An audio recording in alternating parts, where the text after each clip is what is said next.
The Animal Act, established in 2005, provides for the prevention of cruelty to animals, the seizure and impounding of stray animals, the proper control of animals, and related matters. Agriculture Officer at the Livestock and Veterinary Division, Timothy Norville, says that while the department's efforts to control the stray livestock continue, public adherence to the legislation put in place by the government of St. Lucia plays a major role in preventing an increase. He also made mention of the growing issue of stray animals in the community of Bossejou. The history of the donkeys is that many years ago, when Montserrat had the volcanic eruption, some donkeys were gifted to certain farmers in the north of the island.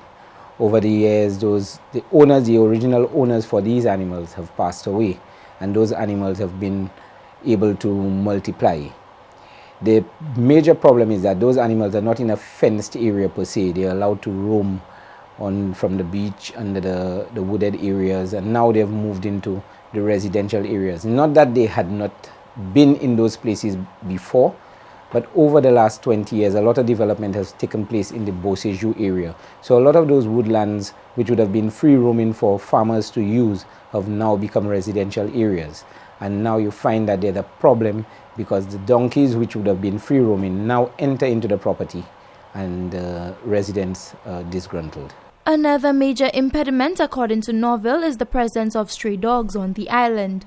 He explains that over the years, stray dogs have been one of the major causes of farmers losing their produce and livestock. A stray animal could pose a problem not only to itself but to people's properties, people's crops, etc., etc. But not because an animal is tied, and that's where we get a little bit of confusion. Some people believe because it's their property, they can tie their animal anywhere. If an animal is tied close to a footpath, close to a road, close to any access way which is used by pedestrians, it can be posed as a problem, and these animals too can be impounded.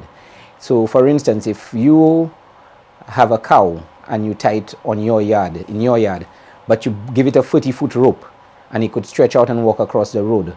It could stretch out and be a hindrance to walking pedestrians or driving motorists and stuff like that. You have just breached the law, and these animals can be impounded. Mr. Norville encourages the public to keep their animals in a manner that does not endanger motorists or the general public.